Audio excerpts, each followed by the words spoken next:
a progressive and way forward for American society. So thank you.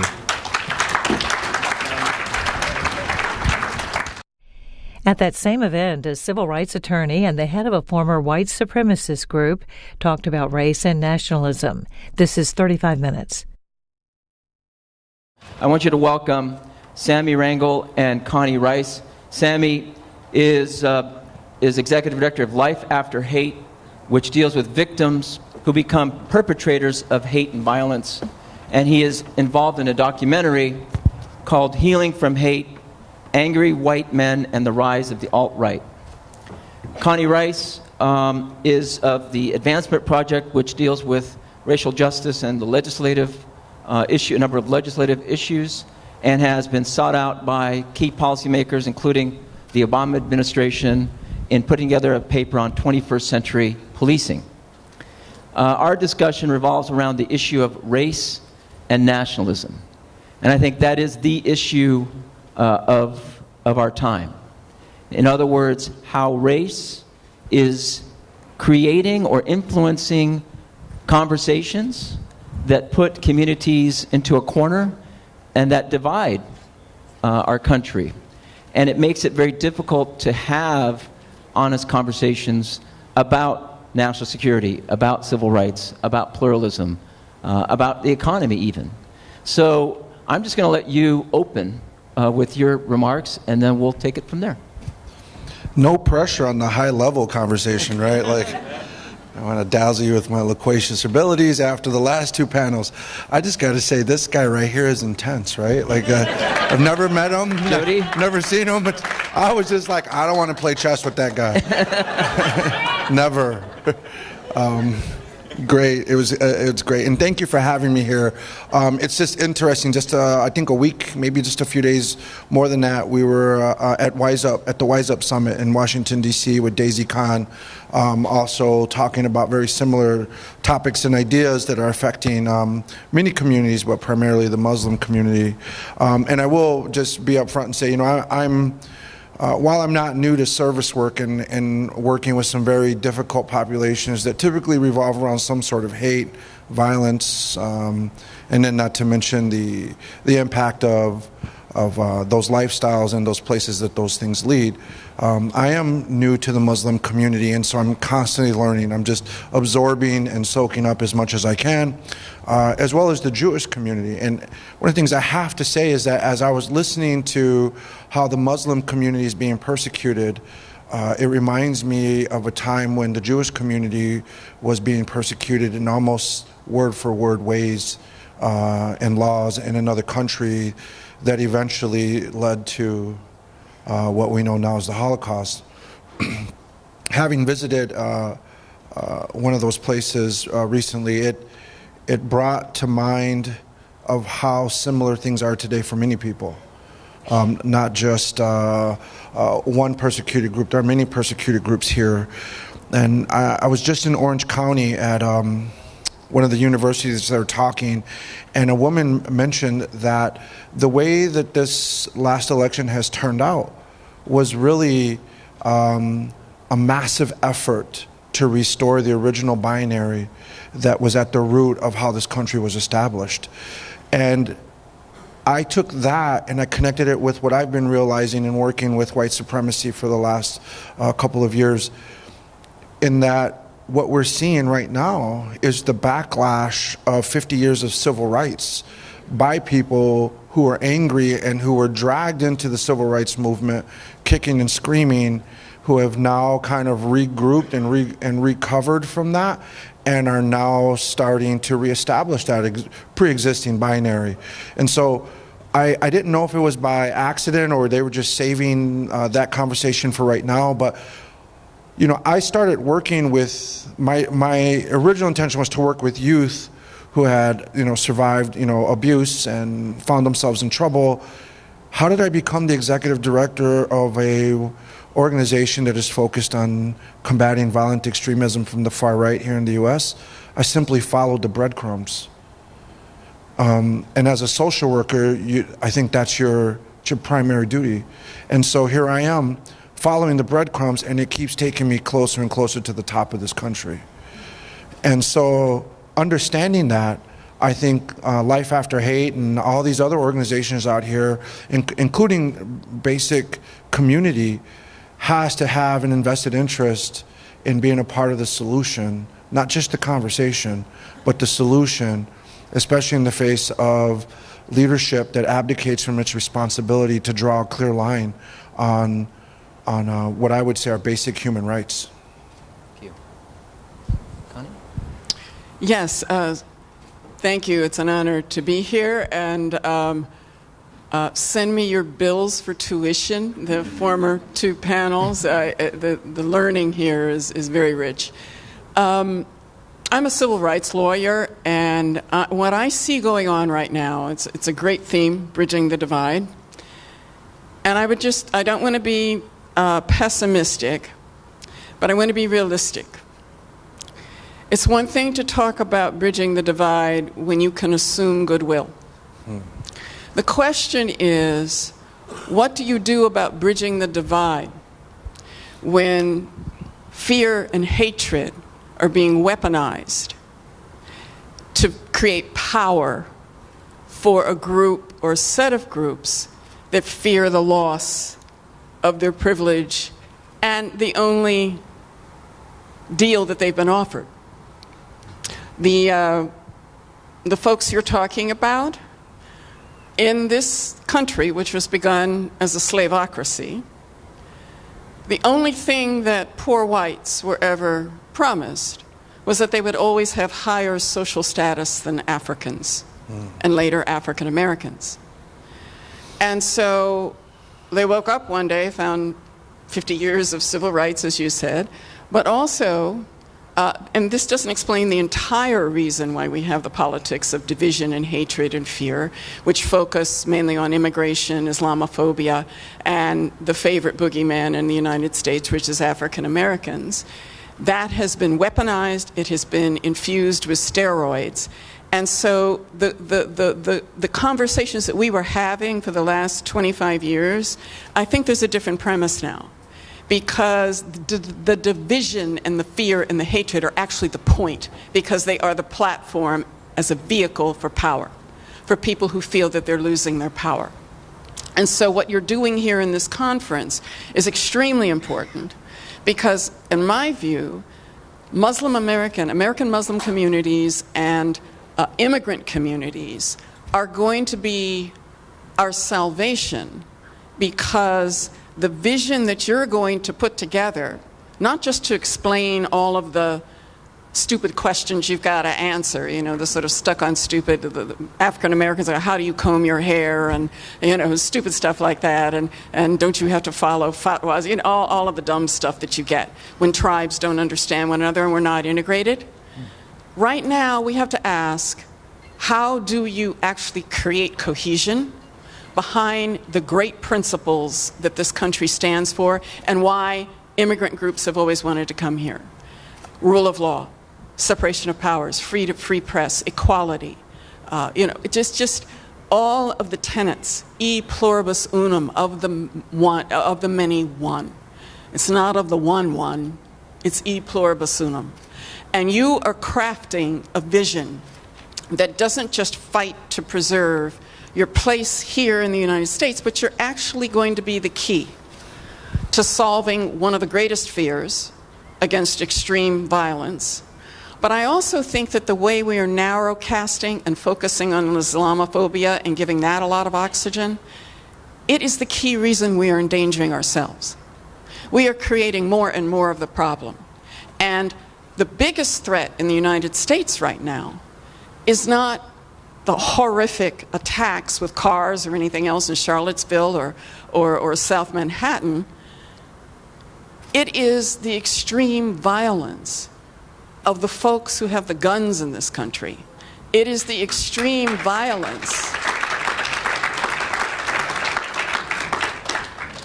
By narrow casting and focusing on exaggerating the threat that's posed by folks who have taken Islam and perverted it and have weaponized it. Instead, we're ignoring. We talk about Manhattan, Well, when you talk about London, Barcelona, when you talk about all of the places where we've had attacks by people who have perverted Islam and commit violence and murder in the name of Islam, but we don't include Vegas, we're probably not going to include the shooting today. Why? Because they were done by white men. And so I think that's very dangerous. Actually, white supremacy is the mortal threat to our constitutional democracy. So, Salam, when you ask the question, how do you bridge the divide?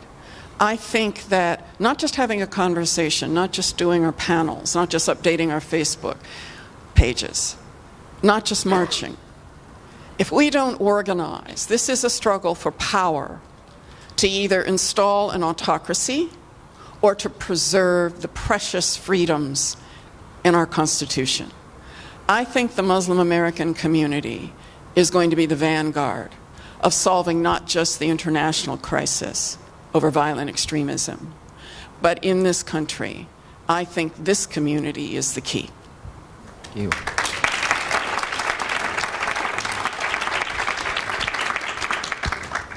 On the issue of white supremacy and white nationalism, Sammy, you deal with people who have gone through that process of radicalization, but they're white supremacists. And something that I've heard before in terms of dealing with people who have radicalized to violent extremism is that you can't look at them as monsters. You have to look at them as human beings first.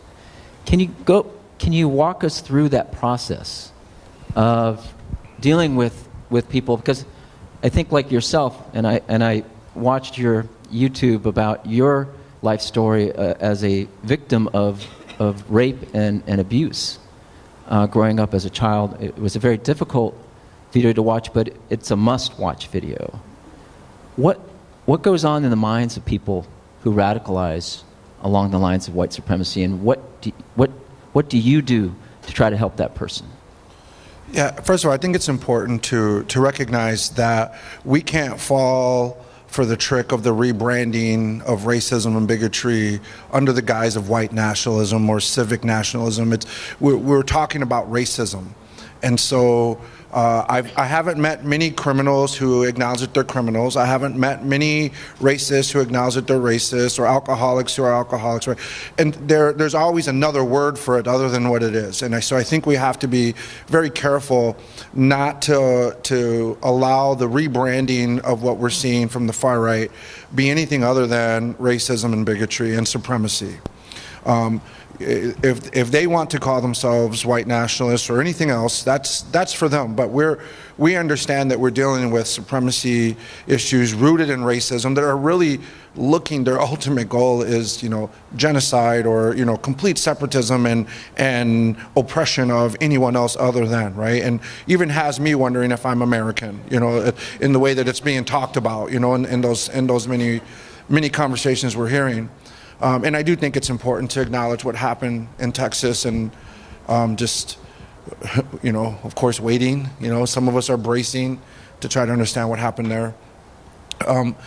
I think no one should practice the values of the people that they're condemning and then see themselves as different. The reason I say that is because I think the previous panel talked about it to a degree, we are at risk of hating the people that hate us.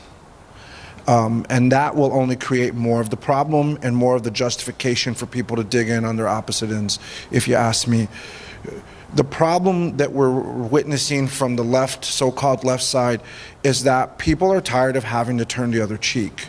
And so they're assuming that for the last 50 years, us being, the softies and the lefties, how they talk about people who are trying not to be violent. I think some people within that group have gotten fed up, and it's also a natural consequence of being repressed and oppressed for a long time, and for your voice not mattering.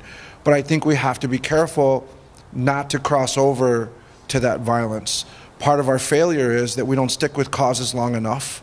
And we're running out of ideas on how to resist that don't include violence. And so in many ways we're frustrated, and I think we're reacting out in that frustration. This is not a justification. I want to understand the left, just like Life After Hate tries to understand the right. We're trying to understand what is driving people to such depths of anger and hatred, and then ultimately violence. Radicalization in many ways, I believe, comes from unresolved experiences of trauma, whether they're justified or not. How do we know if something's traumatic? Well, if the person feels that it was traumatic, right? And so, many ways, we're talking about a group of people who feel disenfranchised, who are still probably a group of privilege, but don't have full reign of that privilege under civil rights laws, right, and movements. And so they're feeling in some way that they're becoming the victims of civil rights in many ways. And there's that denial and that dissonance built into that narrative. But for us, we need to understand that that's their narrative. We don't have to agree with it. We're not giving away what we believe in, and we're not conceding to anything, but we're also not condemning in that way. And we know that that's an important aspect of the work we do, because in order to have dialogue, you have to have a sense of a shared experience created in the room with the person that you're trying to help. So if that person doesn't feel that you're sharing with them that space, they'll reject anything you have to say or anything that you offer, no matter how great it is. And so we're trying to position ourselves not in the middle, but we're trying to, in many ways, stretch our spirits around these issues so that we can envelop it. Rather than have to choose a side, we're trying to embrace the sides that are out there as a whole and understand that, look, this person is not irredeemable. This person is not broken beyond repair. This person can be reached. And we saw that in Gainesville. Life After Hate has been saying that with compassion and empathy, you can, in the face of hate, dismantle hate. But you can't respond in kind and then expect to have some sort of improvement. And so when we saw those two men hugging and then later become friends, we realized that that is in many ways what the individual community, the individual person has a responsibility to do.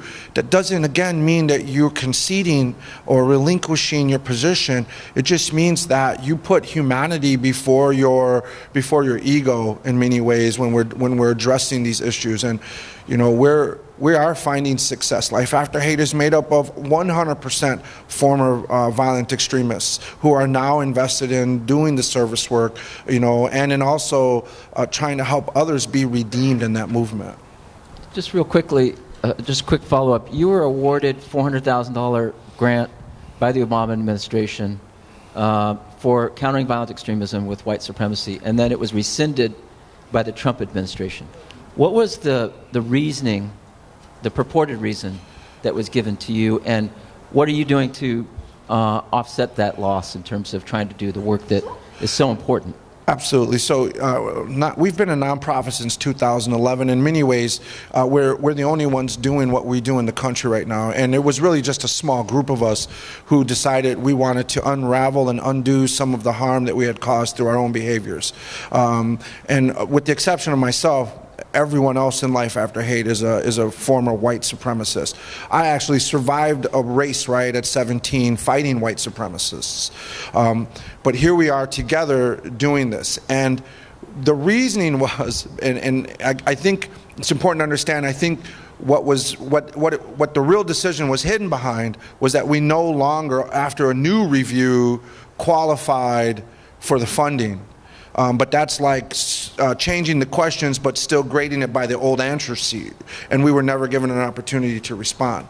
However, I think that no one would be surprised when I say that the priorities by this administration to focus on white supremacy disappeared under the new election. And so that, I think, was just the final sweeping gesture of taking that off the table as a point of conversation.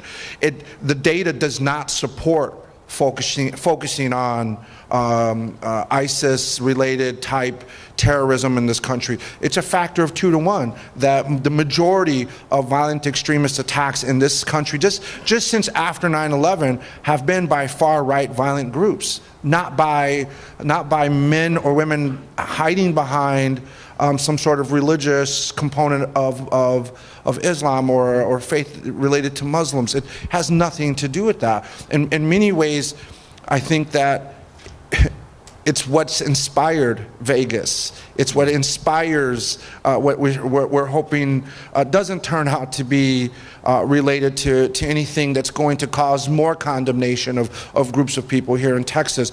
They don't have to be a part of those movements to be inspired by those movements. If you've ever been around somebody in a bad mood and found yourself in a bad mood, you kind of understand the dynamic, but on a larger scale. Thank you.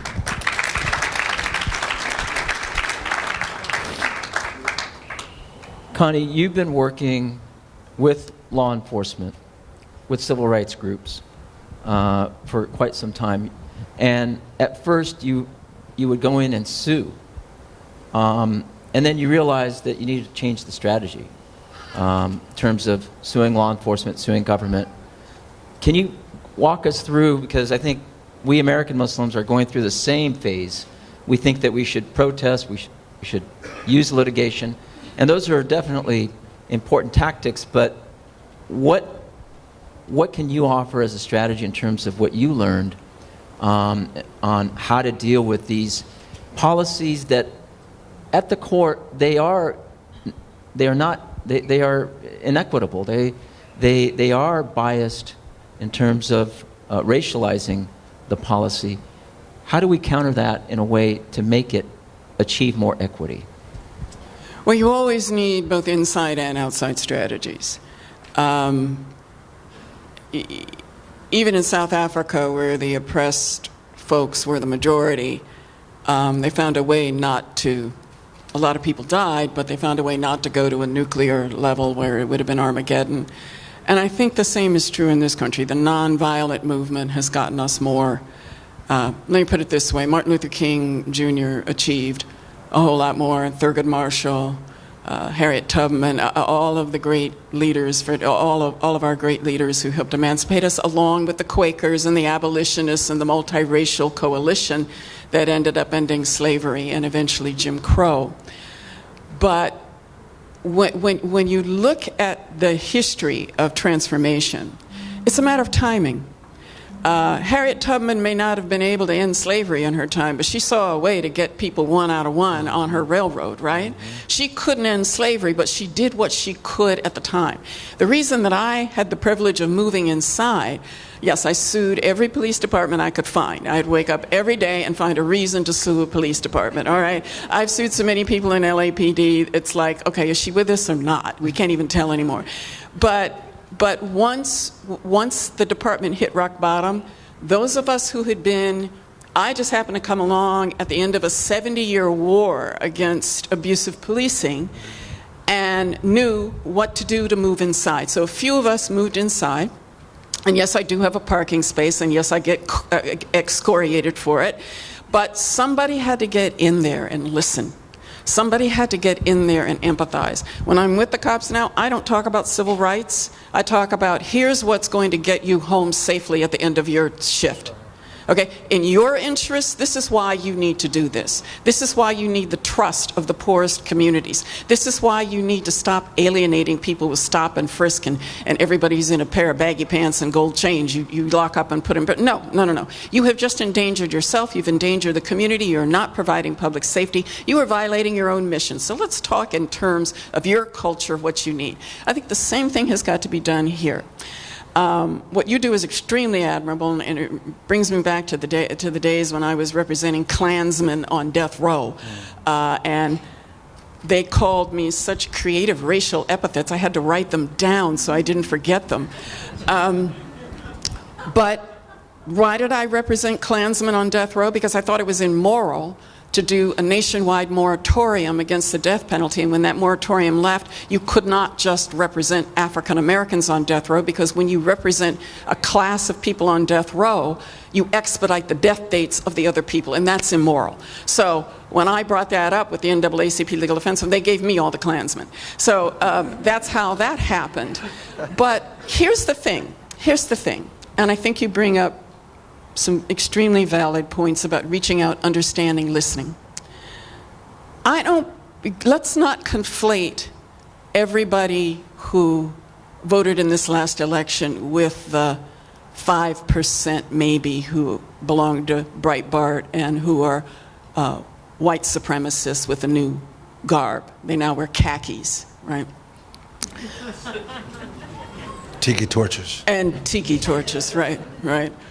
We need to get some flamethrowers up in here, but anyway, let's not go there. We're nonviolent. So let's not conflate, because the folks I studied after the election, because I've been ill for a while, and when I came back, I felt like Rip Van Winkle had just come. It's like I leave for 3 years and the whole world turns upside down. I couldn't figure out what happened. So I looked at the voters, not the exit polls, but the actual voter files of folks who had voted once or twice for President Obama and then switched to Trump. Because they're not necessarily with the white supremacists. They could have never voted for Obama. So my question was, are they globalization refugees? Are they, what was going on here? Are they folks who just decided that? And I finally figured out that no, well, it's not that they don't have any racialized ideas, or they might even be slightly racist. They're probably interracially clueless like most Americans. But that wasn't the issue. They voted for Obama because they were so tired of being put through the wood chipper. White folks in this country have lost real income. Working class whites have been rototilled. That's why you see the opioid epidemic. That's hopelessness. Of course, they're responding with treatment because it's white people, but when poor African Americans had a crack addiction, there was no treatment, there was mass incarceration. So let's just note that for the record. But that does not diminish the real pain of poor whites and working class whites. And so what we've done is we've sold everybody who isn't the 0.1% and the 1%. And I have nothing against the 0.1%. I live with the 0.1%. My law partner is Molly Munger. I live on her estate. I've been with the very rich for a very long time. I am just a fly on the wall, watching a very privileged group. But with that said, for most Americans, the dream is slipping because we are not defending our basic values. We have not given a vision that includes everybody. And the political parties that are bankrupt right now and are disintegrating, they have failed to offer any kind of vision for the future that includes opportunity and upward mobility for all of our tribes. E pluribus unum, if the many don't move together and they get left behind, you get what you have after 50 years of a Southern strategy, which was just built on racist ideology and neo-Confederate ideology. You get that, you compound it with the fear of an international threat that has been hyped, and now you've got new scapegoats. And so let's figure out a way to translate into the interests of the folks who fear a non-white dominated or non-European dominated culture, fear 200 languages spoken in LA Unified, doesn't even count the dialects, or Ebonics. 3, understand that we have got to advocate for the policies that don't create more of the problem. Right now, we are fighting an ideological war with nation-state military apparatus, and you can't do that. We need the Muslim American community to help us figure out what are the arguments that can win over the disaffected, that can win over the left behind. Not just white males, not just African Americans, but all of our tribes that have been left behind. And if we give that vision connected to our fundamental constitutional principles that all of us came here to enjoy, we'll have something. But again, getting that vision in a time when there's a hurricane of chaos and hate is going to be very difficult to get that message across, and that's what we need to be focusing on. What's the vision? How do we connect it to language and values that speak to the people who are threatened by us? Not that we have to keep turning the other cheek, but we do have to offer a future. And if none of us is in that future, we're all going to disintegrate. The democracy will perish, and none of us will have any of the promise of any of what this country offers.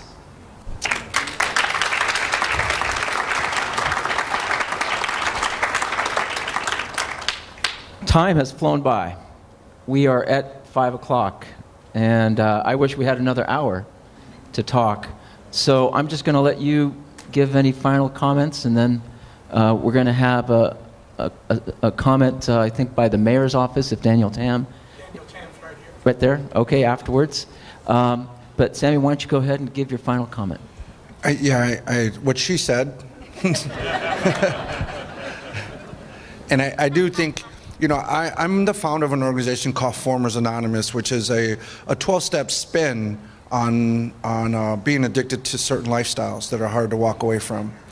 And we actually got asked to leave one church that we were in because they needed the space that we were taking up on the day that we were using it. And so I reached out to another church, and I won't go into denominations or anything like that, but it was a population that has been condemned and marginalized, it's well known, well documented, and that church heard me out, wished me well, and then sent me an email and basically refused us a space in their church, and primarily because of the criminal backgrounds of the men and women that we're trying to help. And my response to them was, it is difficult to stand with the condemned, I understand. And so in many ways, I think we as victims start to take on some of those hard lines and become condemning in some of our approaches to things. We have to be a receptacle. We have to be, in some ways, in a position to receive people who are lost to hate, because they come out more often than we think.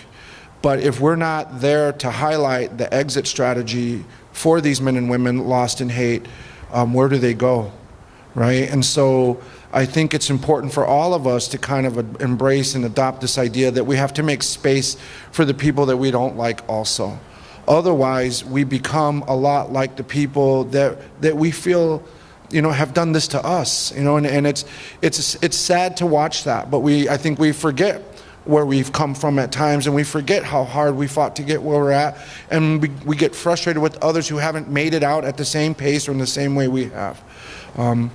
Again, no one is irreparable. No one should be condemned, and if we become hopeless about a group or about a person, I think that reflects our hopelessness and our frustration with our inability to come up with a viable solution, rather than the person that we're kind of projecting that onto. So I think it's for us to insert a narrative of hope, even in the face of pessimism, even in the face of hopelessness. We have to maintain the balance in the face of hate with hope. That's the only way I can see us going through this the long term. And thank you for being the hope, Sammy. Absolutely.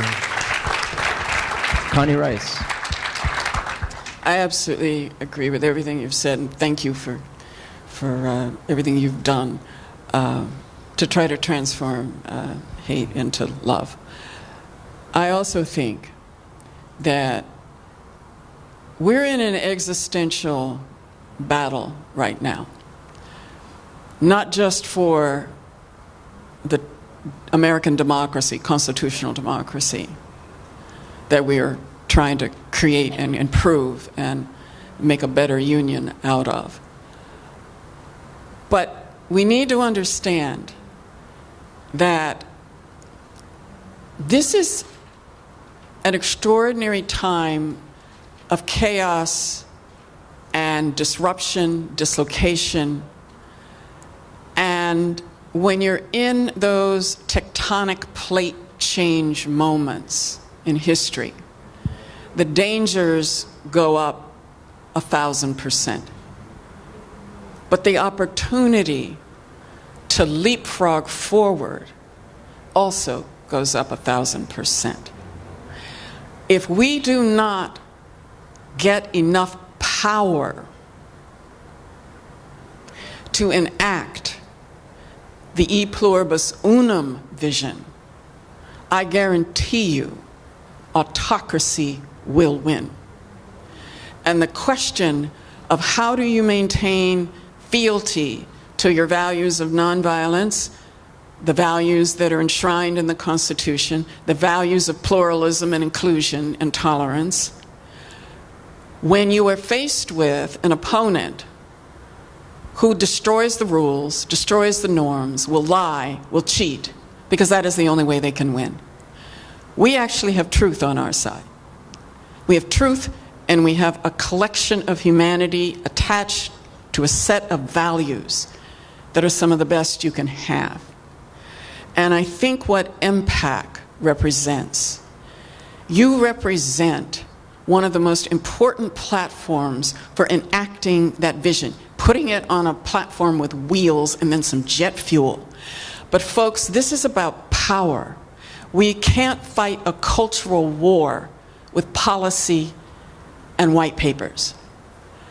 If we don't get ourselves organized, this constitutional democracy can go very quickly, because the founding fathers and mothers assumed that at the pillars upon which our Constitution rests are rational thought and truth. And right now, those are being put in the wood chipper. So when you're faced with that situation, the rules that Martin Luther King Jr. played by aren't going to work. Nonviolence, but we're going to have to find a different strategy, and we're going to have to find a vision that addresses the cultural fears and the deep anxieties of all of our tribes, or we will perish separately. So I'm leaving you with a message, yes, of hope, but hope without power isn't going to save us. Thank you so much, Connie. Connie Rice, Sammy Rangel, thank you.